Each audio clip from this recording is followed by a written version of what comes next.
Don't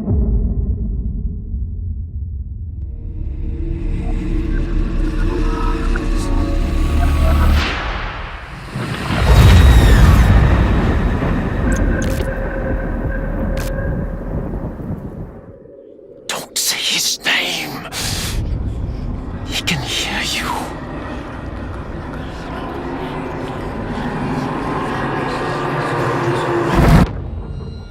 He's always listening.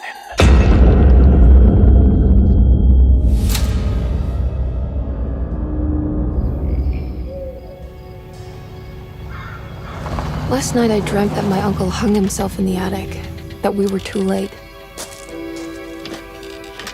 The house looked different, but it was still called Derceto. Definitely a weird place. Feels like I've been here before. I just can't think why. Let's not waste any time, Detective. Yeah, you're right. Let's go get your uncle, Miss Hartwood.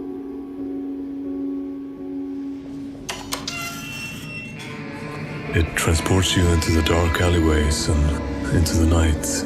I mean, it's always trying to create a mystery, right? It's something that's more than just jump scares. A bit of fighting, demanding puzzles, and a lot of atmosphere. It maintained some of that weirdness of the old games, but it had like an updated slickness to it that I liked as well. You haven't seen a little girl by any chance, have you? I don't think so. You would have known if you did. We start our story much like the original. Jeremy Hartwood is haunted by the Dark Man, and he goes to a countryside hospital called Derceto in hope to find some help. I need to get this letter to my niece. She would understand. Jeremy sends a disturbing letter to Emily Hartwood, his niece, and it spooks her enough that she hires Detective Edward Carnby to find out what's going on. Who are you? Whoa, pardon me, excuse me. My name is Edward Carnby, private investigator. I hope you don't mind we let ourselves inside. I do mind. We knew early on that we had a character-driven story, so we needed to find some really good actors to make those characters come to life. I knew of past iterations of the game. I mean, the video game world is something that I'm very interested in general, the horror game genre specifically. David has a really strong presence as an actor, and he's able to make the funny moments really funny, but also the dramatic parts really intense. Why the hell do I wake up hearing that damn voice? I know what it sounds like, but it's not what you think.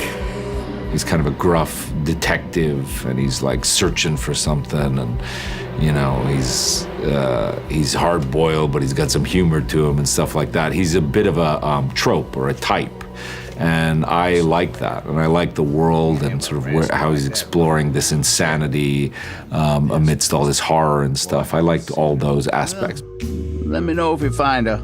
I'll be around. Emily Hartwood has a closer connection to the plot, as she's Jeremy's niece, and therefore also suffers this strange affliction known as the Hartwood curse. I love the mystery of the game. I love the picture of her. Like, there was so much about it that I was curious of.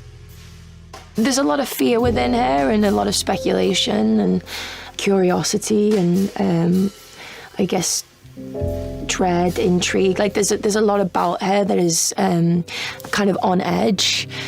10 years now. More even since he died. He died a hero. Jodie's a fantastic actress, and she brings a lot of nuance to Emily as a character, and it really makes us sympathize with her. Who's in here? Show yourself. Yes, there is the kind of scary element, but then she still has to go on a journey and discover different things, and there should still be room to breathe and have a funny moment or a sarcastic moment or a moment of discovery. So it's just trying to really kind of keep all those other beats alive amongst the kind of darkness of it all, I guess, is how I felt anyway. So we're bringing back both Emily and Edward as the playable characters, and depending on who you play, you will get a different take on the same story. The people at Derceto will react differently to you depending on who you play. Even the story will be slightly different. What are you doing sneaking around? So you should definitely make sure to play the game twice. What are you doing in my kitchen? Get out! The way that we reimagined the game was basically looking at the original, and it feels like we've been cultivating a seed that was planted 30 years ago, and it has now grown into something even more dark, even more sinister. I remember that with the first Alone in the Dark I made in 1992, we were basically doing something that nobody had done before. It was the first time that we could explore a big mansion, fight monsters, and solve difficult puzzles all in real-time 3D. At the core is a haunted mansion. That's the most important part. It's Derceto, I would say. Feeling that you're trapped inside a kind of small space. Yeah. I used to say back in the old days that it was another character. Yeah, for sure. With all the remakes going on today, you are never sure what you get at the end. I think that Michael and the team at PCs did a great job preserving the core feeling of the game. They even went further than everything I could expect 30 years ago. It's really an honor to sort of be a part of the franchise in that sense, because it is such a, again, it can't be overstated. It's so special. It was such a new experience. As a fan of the original, I wanted to bring as much as I could into our version. And they might have a slightly different meaning and different reasons to be there, but if you know the old games, you will find a ton of references. Do I know you from somewhere? I remember you, Mr. Carnby. I feel the franchise is in good hands now, and I can't wait to play the full game.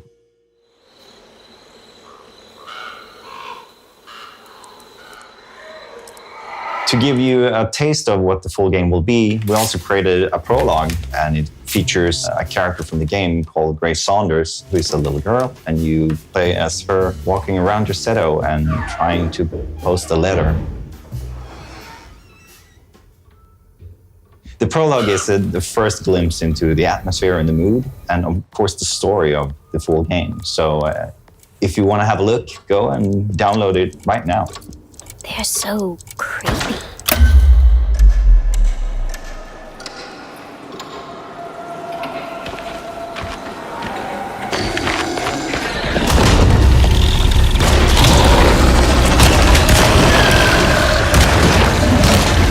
Our combat is intense and tough, and you will need to use every bullet you can find. And if you run out of bullets, I'm out of bullets. you might need to get in close and hit them with a melee weapon. Or if you're lucky, you can find something to throw. As mentioned before, your job is to find out what happened to Emily Hartwood. And to do that, you will need to visit some unexpected places. And to get to those places, you will need to find clues and solve some interesting puzzles. Depending how much you feel like a detective yourself, you can choose how much you want the game to help you find clues and where to go next.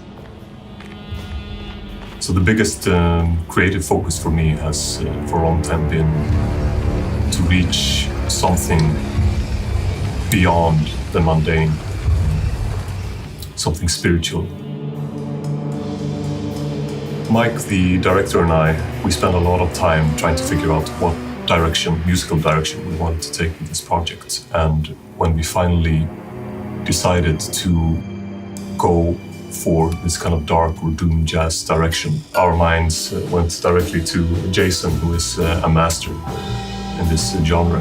It's a very visual genre of music.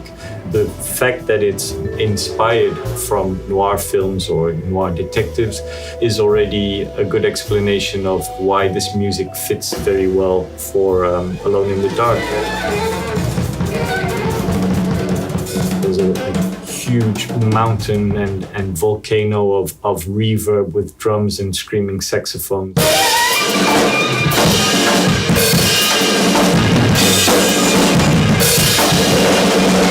to this explosion of hair rising horror and big chaos. As the players drawn deeper into the game world, they will face off with the sinister presence known as the Dark Man. The Dark Man isn't real, Jeremy. There's nothing he can do to hurt you. How do you think any of this is happening? How do you still not trust my words? Fine. Then let me help. Don't be foolish. He will bury you next to me in his sunken temple for an eternity. Real or not, something is definitely corrupting the mind of Jeremy Hartwood. Something very, very dangerous.